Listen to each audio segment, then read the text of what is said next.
Welcome to the TeacherCast Educational Network, coming to you from the TeacherCast studios since 2011. Join us each week as we bring you the latest educational news, EdTech updates, and hottest interviews with today's most influential leaders in education. And now, for your host, Jeff Bradbury. Hello, everybody, and welcome to the TeacherCast Educational Network. My name is Jeff Bradbury, and thank you so much for joining us today and making TeacherCast your home for professional development. This is the Jeff Bradbury Show, episode number 12. If you are a podcaster, speaker, author, blogger, writer, or any kind of content creator, this is the podcast for you. That's right, the Jeff Bradbury Show each and every Wednesday brings you the best in educational branding, marketing, and today is no exception. Today's show is going to be talking about the 5 ways that you can build your EDU brand by telling your why. I have an amazing guest on today that's not only been in education for more than 30 years, but has been a trainer, a middle school teacher, is an author, and this week I'm so thrilled because she has just launched a brand new book with EduMatch Publishing called Defining Your Why. And I am so thrilled to have this guest on the show today. Before we get to our interview, which is why I know you guys are here, I want to share with you guys that we are doing some amazing stuff these days over on our 90-day email marketing challenge. Head on over to buildyouredubrand.com and check out our 90-day email marketing challenge. So many people have said that their email lists are growing and improving, and if you're out there and you have been somebody who has built your EDU brand with a little help from our email marketing list, we'd like to hear from you guys. You can, of course, reach out to us on Twitter at TeacherCast, or you can always email us at feedback@teachercast.net. Guys, one of the best ways that you can build your EDU brand is through your email list. Everybody gets an email every single day. Why not have one be from you guys? Check it out over there, our TeacherCast 90-day email marketing challenge. Take the challenge today and help grow your brand one email at a time. Also want to remind you guys that next week's show, we're going to be doing a follow-up, really, to this show. We talked a little bit about a few seconds ago that today our author just released a book with EduMatch Publishing. And next week, we're actually going to be having on the show the founder of EduMatch, our good friend, Dr. Sarah Thomas, is going to be on the show. Check out that episode. It's going to be happening next Friday. That is going to be episode number 14. Don't miss it. And of course, we drop this show every single Wednesday with bonus episodes every single Friday. So please make sure that you subscribe to this and share this with your friends. We are getting such a great response. We've only been going since the beginning of the calendar year, and I want to say thank you guys so much, and a shout out to everybody who has said some amazing things on our social media, on our Twitters, on our Facebook, and has also signed up for our Build Your EDU Brand Facebook page. Guys, we're almost at 100 people on that as well. Thank you guys so much for building your EDU brand with TeacherCast today and allowing me to bring TeacherCast into your classrooms. Today, we're going to talk a little bit about that whole idea of a why story. I want to know, what is your why story? Why do you do the things that you're doing? Why are you building your brand through your podcast? What made you write that book, and what drives you to get up and do speaking engagements? What is making you guys go beyond that classroom?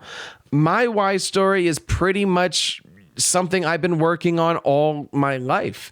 Ever since I was 3 years old, probably even earlier than that, my parents always pushed me up onto that stage. I was performing at family functions, performing for the Cub Scouts, the Boy Scouts, got into music at 3 years old, started performing as a viola player, turned into conducting, and my passion is performance. My passion is for sharing my passions with everybody. That's why I say this at the end of all of my shows. I look at every single interaction I have with you or with my students and say, how can I be helpful? How can I inspire? How can I share a little bit of passion with you guys. And that's really why on the top of TeacherCast, it says a place for teachers to help other teachers. I think that as teachers, we're all here for one reason. And we talk a little bit about that reason in our interview coming up soon. And I want you guys to figure out and share with me, what is your reason? You're listening to this show because you're trying to build your EDU brand. I'd love to hear from you guys. Please reach out and tell me, what is the reasoning behind you wanting to do this? Is it to bring a little bit of income into your family? Is it because you have a passion for writing or for speaking or for drawing or for whatever it is? I really want to hear from you guys. One of the things that's important to me with this is to build a community of like-minded educators that we are all here to help and support. And I would love to hear what you guys are thinking. So please email us over at feedback@teachercast.net. Don't be shy. Check us out. I love the fact that over the last month, I've been able to work with at least 6 or 7, I lost count at this point, different educators who have come and said, I'd like to build a brand. I recently worked with a principal this past weekend who says, I have an idea for things. Where do I go with it? And I'm looking forward to working with this principal. We've got our date coming up in a few days here to really help out how he is going to be building his EDU brand.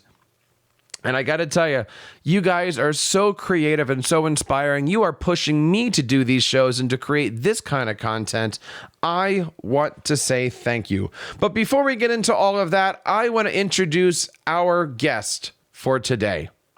My guest today is the creative learning strategist who has been trying to transform teaching and learning for more than 30 years. She's also the host of the Rethinking Learning podcast and co-author of 2 books. And a new book is actually coming out this week. I am so excited. I had a chance to check out a preview of it, and I am so excited to bring you guys the author of Define Your Why, Miss Barbara Bray. Barbara, welcome to the show today. How are you today? Oh, I'm wonderful. I love being here with you, Jeffrey. This is so great. I am so excited to have you on, not only just to share your book, but also the fact that you have been building your EDU brand for more than 30 years. Tell us a little bit about yourself. Oh, well, I don't know if I've been building my brand. I was just trying to keep alive, really. For a long time, Well, my story started in a different story, so I can do that when I talk to you a little bit later. But I wasn't even in education for some time. And then when I did realize that this was my calling, I was so passionate about it and realized that I could have a voice and make a difference. And I think that's something that happened even in the classroom. I was different. And I think that's the story for a lot of people who are out there listening. Yeah. They started off as a classroom teacher, they got out of college, and then they realized they have a voice. And that voice could be in writing, that voice could be in podcasting or speaking or just helping others, something philanthropic here. How did you find that you actually had a voice, and what did you do once you realized, no, I have something to say in this world? Well, as a teacher, I was different. I did social studies and early man in Oakland School District. And I have to say, when you work with 6th graders who, some of them told me they would sleep in the bathtub to be safe, I was thinking, what do they care about early man unless I make it relevant and personal? And so I did things like make the personal caves under the desk. And there was a lot of noise. There was a lot of stuff going on in my classrooms, and other teachers didn't understand it. And so what happened is the district said, you know what you're doing, we need to let other people know. And so they brought me downtown, and I started being a teacher trainer. And that was some time ago before all the technology, but I was using technology, whatever I could find then. And when was this? In the the late 80s, early 90s. And I've been around a long time. So what got you into teaching? Well, I started in a different career. I was a dental hygienist. Oh. Yeah. So that's a whole different story. And I started teaching dental hygiene and really realized I loved that. Then I started working in my kids' school, loved that. And then I decided to go back and become a teacher because it's what I really love. I mean, it's a lot. I wrote it all I have a book coming out on, like you said, Define Your Why. And I did tell that story, but it is hard for me. At that time, I didn't want to leave something that I had invested a lot of time in. And so when you do find your passion, and that's one of the reasons why I wanted to start telling my story, was when you're passionate about something, it catches on fire if people start listening. That is so true. And what I'm finding over the last 2 months of doing this show, that's a very strong and personal thing that you just said, telling your stories, sharing things. And I'm so thrilled that this week you've launched Telling Your Why. What do you mean, by the way, when it says tell your why? What is the why? Well, it's define your why, because you can tell it, but my main thing was you need to really understand what your why is. And the subtitle is Own Your Story So You Can Live and Learn on Purpose. What happened for a lot of people is they don't even know their story. And then, what I found is that when you can define that, whatever it is you're passionate about, and you start sharing that, it changes you. And that's why I brought in a lot of different people to share their stories, because I knew mine, and I knew it made some difference for some people, but so many others had amazing stories, just like you with the podcast. Is it tough to find your why when you're in the middle of living it? Yeah, I think sometimes, well, let me just tell you what happened when I started doing some of the activities and working with some teachers, and I'll start talking to them about telling their story. A few of them will start crying because they realize they weren't living their life the way they should. They were living it as it happens. They weren't happy. They didn't see any choice that they could make and to make any changes, but they could. And it opened a door, and I could just see the lights going on. And that's why I have to do this. Well, what are the components of defining our why? I would assume that it's where have you been, but I would assume there's also that component of where are you going and where are you now? Yes. Well, it's more than that.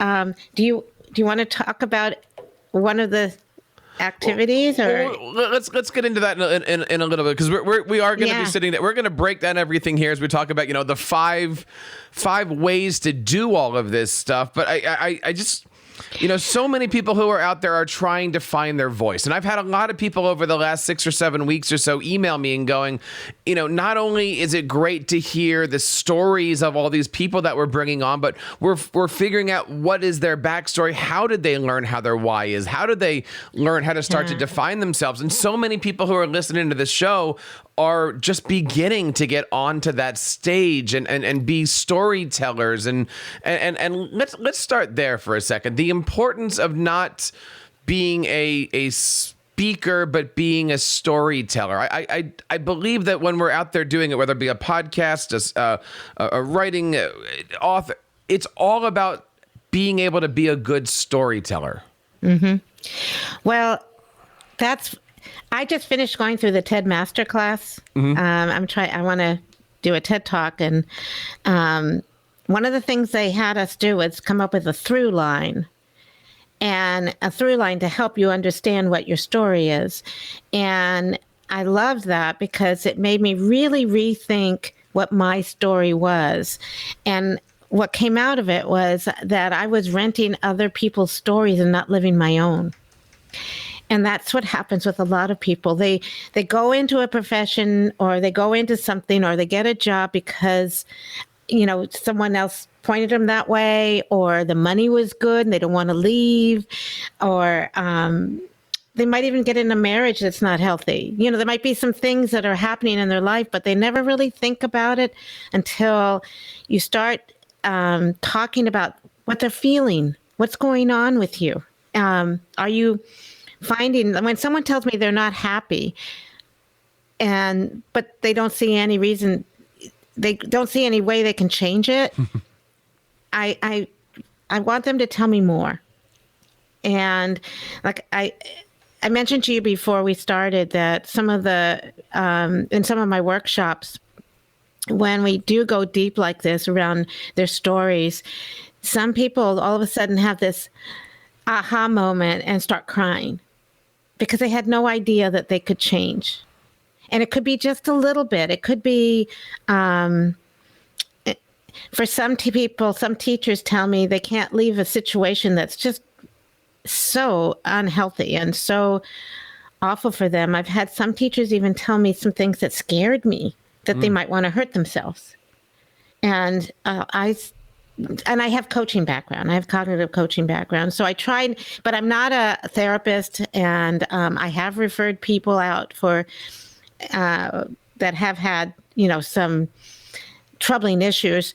But there was one particular person that said some things to me, and I had to pull her away from the group and just sit down and really listen. And I think that's one of the things that I found is if someone really listens to you and really hears you and then tells you what the feelings they're feeling from you, all of a sudden it opens up.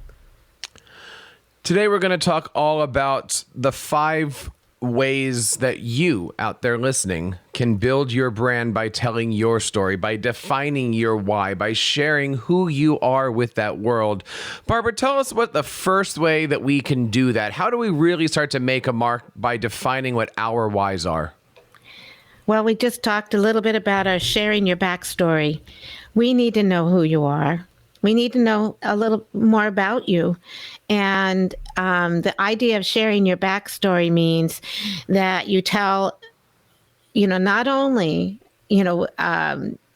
where you came from and, what's happening with you, but what are you feeling in your life right now? What's going on? And in my book, I share what my backstory is that I was renting my counselor's story who told me to go into dental hygiene. Mm-hmm. And this would be great for you. So I did. And it's a great field. And I had no idea that I wasn't happy. I just kept doing it, especially when my children were born. And it's a great career because you can work part-time and raise your family. But when I started teaching dental hygiene and started working in my children's school, there was something it wasn't my heart. It wasn't, you know what I mean? And so I was crying behind my mask, and didn't know it. And when I had talked to some people on my podcast and in the workshops who were telling me they could not change, I was thinking, they're doing the same thing. They're crying behind their smile. We have to keep smiling and being happy all the time. Mm-hmm. And so it's like finding out what it is about you that you will make you the person that you could be, the best you could be. And some people are just like you, we just go on living. We just do what we have to do, and we do it every day, but we don't even know we can change. So that's the backstory. And how do we do that, right? Let's say that we're speakers. Let's say we're podcasters, authors, bloggers, whatever. Do we start every podcast by saying, here's my backstory? Do we write a really nice about page? Do we start every keynote address by having our first 15 slides be our life's history? How do we start with sharing our backstory? Well, I don't think everyone will do it that way. Because what I've done in my podcast is try to find how you grew up, what are some of the things. And then some people will say, I've never told anyone this. And I'll go, stop, pause. I'm putting this up on the internet. Are you sure you want to tell it now? And I've had some people tell me some stories that they've never told anyone else. But it was like relief. It's like they want to tell it. So I think the story has to come from your heart. You just don't plan to get up there and tell a story that is could compromise you or compromise someone else. You have to really it's like you want to touch your audience's heart because it's your heart that you're letting people in. Does that make sense? It does. And I see this so many times with podcasters where they put up a wall and they try to be, Mr. Microphone and, hey, how you doing? Yeah. And the more that I was getting into your book over the last couple of days, it hits home of my first 5 or 6 years, you put up that, that I am the Google trainer, I am the Microsoft, whatever, like you put up that false wall of just notice me, I would say.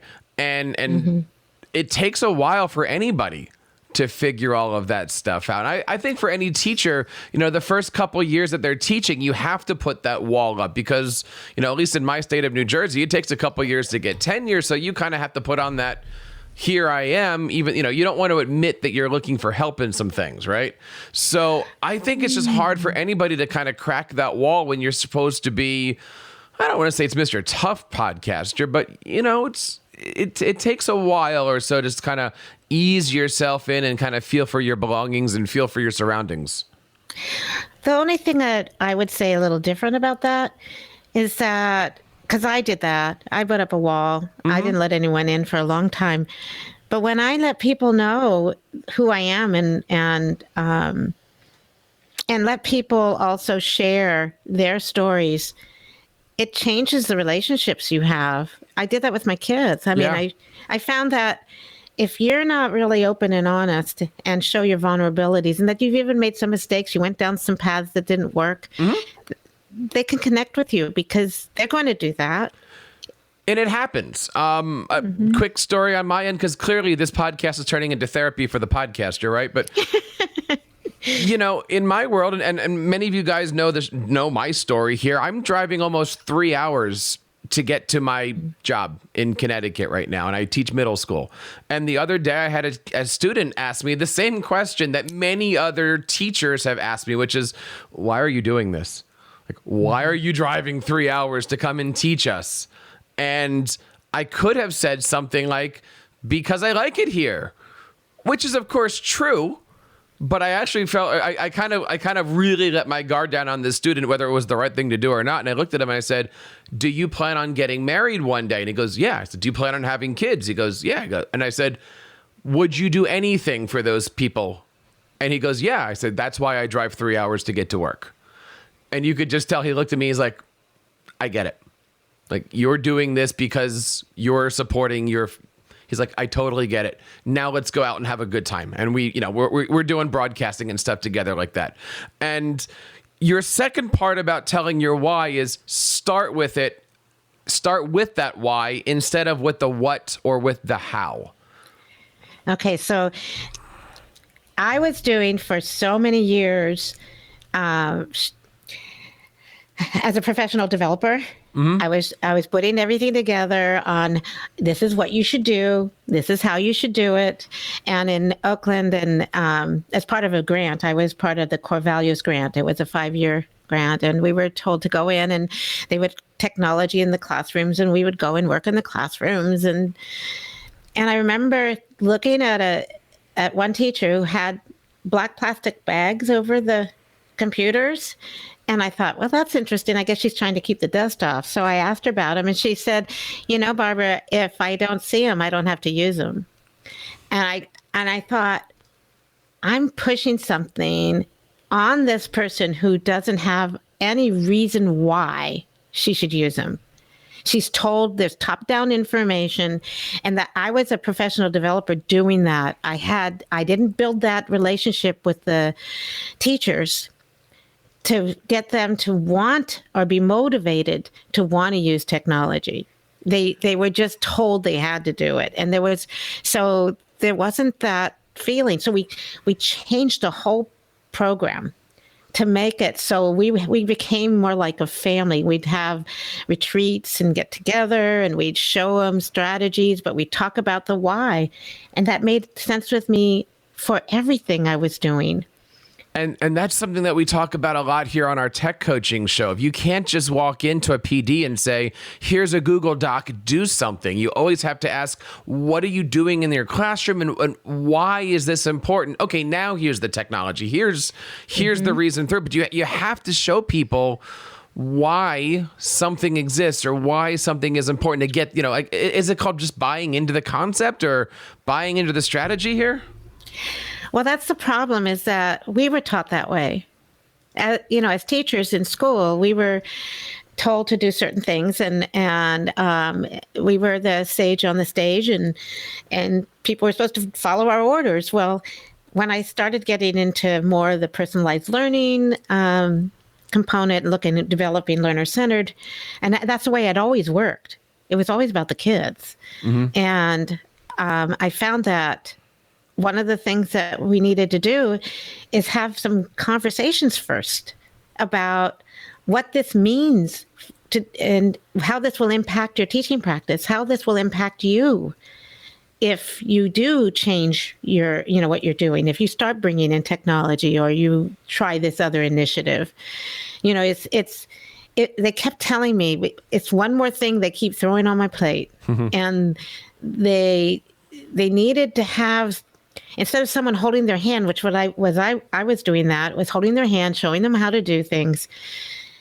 I wasn't giving them that time to really figure out why they would change. And what happens when you did? Oh, we still had some people that resisted. Of course. But the thing is that it had to come from them. It's like kids. You can't just force feed them information. Yeah. They have to want to learn. And so it changed. So I've done some podcasts with different amazing people. And I was thinking that the recent one was Ramsey Muslim, who talked about sparking curiosity by leaving an information gap, so they get curious to want to learn more. And I love that. I love that idea, because we're constantly feeding them so much information. We'll put all the information up, and we wonder why they get so bored. Why, But I think we do that to ourselves. I mean, as teachers, we're told that we need to be focused on the SWABAT. Students will be able to. And I would love to one day do a PD where we say, let's not worry about that, but let's change that to students will get interested in. And then we can think about the we'll be able to. But if you're not interested in learning algebra, then you're never going to be able to do, it's a wrong way of putting it, but you got to get them passionate about something. I firmly believe that as content creators and as tech coaches and as podcasters and as parents, we only have one job in this world, and it's to inspire. It's the only thing that we're here for. Now, how do we do that is a completely different ballgame. But if we're not out here trying to inspire people, the world doesn't move, it seems. Well, it's interesting that you said that about inspiration. To me, that's why I started my podcast. I said I needed the stories. Yeah. It was, I didn't understand that. I was listening to some podcasts, and everyone does a wonderful job in their what in the direction. But I felt that I needed to really go deeper with the stories. And when I started finding out that someone who I known a long time is actually dyslexic, or someone was going to be an FBI agent, or someone, they tell me stories, and these are people I've known for years, and I go, whoa. So what changed? And then we get in these really deep conversations that we need to do with our kids. We just can't just say student A and student B are going to do this, and we need to personalize this and build that relationship with them so we really get to know them before we start throwing content at them. In fact, we shouldn't throw content. We should let them play with it. Those aren't always easy things to do in the world that teachers live in, though. I know. But I think that we can change some things. Even if it's only one thing, take one. I mean, I've worked in other areas of the country and in other countries where they're experimenting with passion projects, and they're doing. I was in New Zealand, and one school had learner licenses. The kids had to demonstrate that they could own and drive their learning, and so they were able to go anywhere in the school and work on their own. And so to me, it's like, who said that we have to keep everything the same if the kids are all so different now?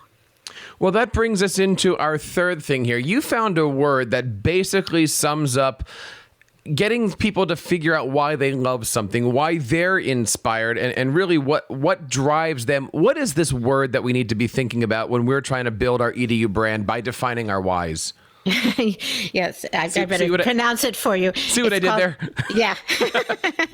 It's called Ikigai. Ikigai. It means, it's a Japanese concept for the meaning of life. And in Japan, there's no word for retirement. They feel that you have to have purpose or you don't get out of bed every day.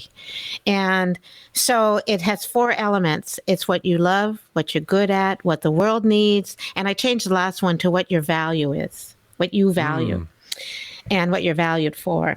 And so I take that Ikigai diagram and really have people think about, what do you really love? And what are you good at? And then talk about those two and where they intersect. And what are you doing now about it? And then what the world needs. And I'm going to talk about that next. But how can you combine some of these to really figure out that Ikigai so you feel like you have a purposeful and meaningful life?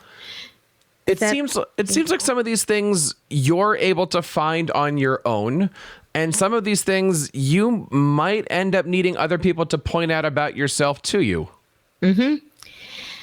Well, it's interesting. I fly all over, and I've sat down next to this psychologist, and I mentioned some things, and she started doing therapy on me.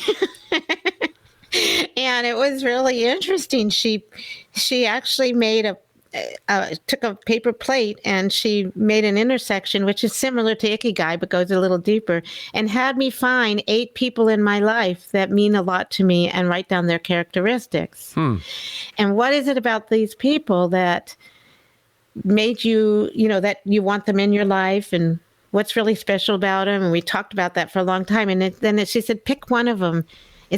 What is one of... And I'm not going to tell you who that is, but the main thing was, what are the characteristics in that person that you like and that you don't feel like you have right now? And how would you do it? And so everywhere I go, I'm finding all these new ways that people are approaching. It's social emotional learning for us. It's our own way of self-care in trying to find who we are. But what we find we can model for our kids. Say that one more time. That was so important to hear, both as a podcaster and as a parent. If we can model what we do to find out who we are and our why, then we can share that and model that for our kids. Because we can't just talk the talk. We have to walk the walk. We have to show them that we went through this. And we have to show them all the things that didn't work also. And that not only works with our kids, that works on our platforms, that works in our classrooms, and just to bring the therapy back my way. I mean, I made a really conscious decision this year of going into a new school, teaching technology, teaching broadcasting. And the decision was, do you hide who you are, or do you start off the year by going, all right, guys, welcome to class. Open up my website. Yep, here's all the great stuff that I've done. Now let's do this together. And there's a way of doing it. I didn't do it exactly that way, but there's a reason why I did that. I want my students to know that, yes, I do podcasting. I do broadcasting. I've worked with these companies. I've done all this stuff. Now who wants to join me and build a broadcasting program in the middle school? And I think it's the same thing. Going back to the orchestra position, it's important for the kids to know that you are a conductor and that you play gigs and you are this and you're that. And that's why it's important to practice at night, because you can... Barbara, I'm just like most of my guests, I'm going to invoice with the obviously that there's a therapy charge after all this stuff, right? But, no. But using these different concepts here is so important. And that's one of the reasons why once everybody gets done listening to this podcast, I urge you guys to head on over to Apple Podcasts or wherever you do and download and subscribe to Rethinking Learning podcast featuring our wonderful friend here, Barbara Bray. Tell us a little bit about the podcast. You guys are up to almost 100 episodes. Well, I I have like 10 more I'm starting to work on. My problem is that I love this so much. I there's so many people I want to just learn more about. And so some of the people, like you just mentioned something about a podcast. I just interviewed Jennifer Apple, who is her husband is Hans Apple, and they have a student podcast in their middle school. And they took me around they took me around the Innovation Center right after we finished, just to see how they do it. So there's things going on in schools and in people's lives that we just need to know about, and that's why I do what I do. I took 20. Well, I asked people if they'd like to share stories in my book, and 26 people did share their stories of their why and how they got there. So to me, I'm just very lucky, Jeff. Very lucky. I want to ask you the question that I ask of all the podcasters that come on this show. If I listen to episode 1 through 5 and I listen to episodes 80 through 90, how has your podcast changed? How have you changed as a host, as a teller of your own why? How have you evolved as a storyteller and as a podcaster? Well, I've learned a lot. I just remember Tom Murray. He kept saying my name. Because, yes, Barbara, I love what you're saying. And he kept saying it. And I went, oh, I have to do that. It was like that. And then I remember some others which would tell me some things. And then I go, I have to listen better. I was sometimes writing while they were doing it. And then I'd come back and I wasn't listening as much. And I realized my listening skills had to improve. So I feel I'm much better than I was. In fact, some of my first ones, I want to bring them back because they're so amazing. and I feel like we can go deeper. You certainly have a passion for telling stories. You certainly have a passion for writing. Your books are amazing. Again, don't forget to check out everything from EduMatch Publishing. And the book is, of course, out right now as you guys are listening to this. It's called Define Your Why. Barbara, where can we pick up this book and where can we learn more about it? Well, it is just up on Amazon. And Sarah Thomas is the publisher at EduMatch, and she's right now trying to get it up on EduMatch, so it will be up there. Plus, I put some links. I gave you some links. I'm put up guiding questions and resources on my website. I have 10 chapters. There's 12 chapters in my book. I'm trying to get it all done so everybody that reads can have digital resources. Plus, I have another site I'm making with more digital resources so they can download charts and things like that. You can head on over to Barbara Bray, BRAY.net. And of course, all the links, as Barbara mentioned, is going to be on our show notes. This is episode 12 of the Jeff Bradbury Show.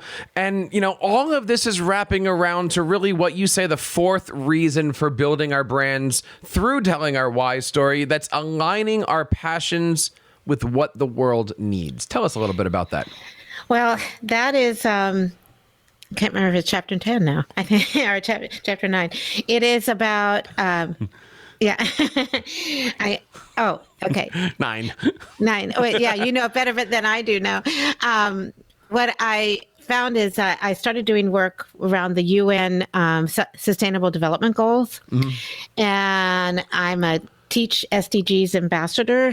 I wanted to learn more because I found that our kids are part of the world and they need to be digital citizens. And one way is they can now, because of all the resources that are out there through the UN and other opportunities, they can now look globally and act locally. And it's amazing how you can just take one of your lessons and change it by bringing in some activities. And you can even collaborate with other schools and kids around the world. And the reason why I say that is that we tend to be isolated in our classroom, and our kids don't usually get to talk to kids in other places. And as soon as I started opening my world with social media and connecting with people around the world, and then going to visit some, which was really wonderful, I found that it changed me. It really changed me. I thought everyone was like us. And then if the kids can have these opportunities too, and you can share what it's like when you open up and you collaborate with other teachers or do some things on social media, it does help you become a better storyteller, really. And storytelling, of course, opens up so many opportunities and so many doors because you're more vulnerable with yourself. That's right. And that brings us into that fifth thing that we're going to talk about today, with being the chief storyteller of ourselves, being that chief storyteller of both the you and the why. Yeah. And the reason why I say that is back to my through line. I wasn't living my life. I thought this was what I should do. I was in hygiene too long. I was working in a system that I didn't want to do. And what I found out, as soon as I found out that what stories were my thing, my passion, I put myself out there. I took a chance. I got up on the ISTE stage and did an Ignite. That was before I did my podcasts, all on stories. And I did such a terrible job, but I didn't care. I got up there. I was reading.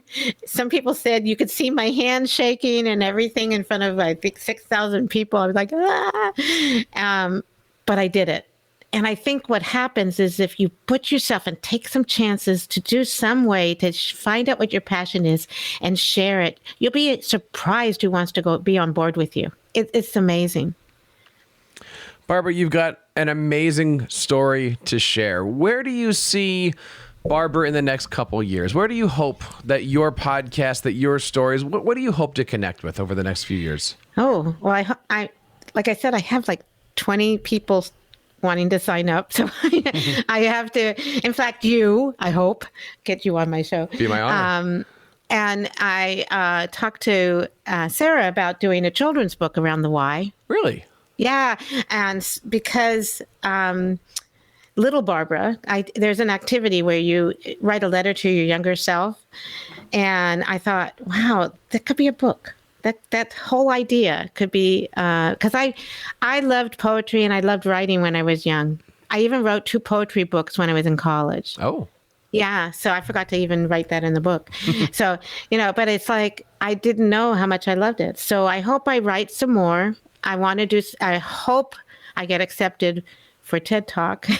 But because I did my pitch, and I'll tell you real funny. I put my computer up on the piano, and outside the door, and the window was the front of my house, and I gave my whole speech. And right at the end, there were 20 turkeys walking by in front of my window, and I had been doing so many practices. I thought, no, I'm not going to stop. I'll just smile at my audience while they gobble by. I know that feeling. Very often when I'm sitting here doing the podcast, my 3 turkeys decide to walk by and wave to the guests in the camera. Oh, they're not turkeys. I know what you mean, though. The website is barbarabray.net. The podcast is amazing. You can, of course, check everything out over at barbarabray.net/podcasts. The book is called Define Your Why.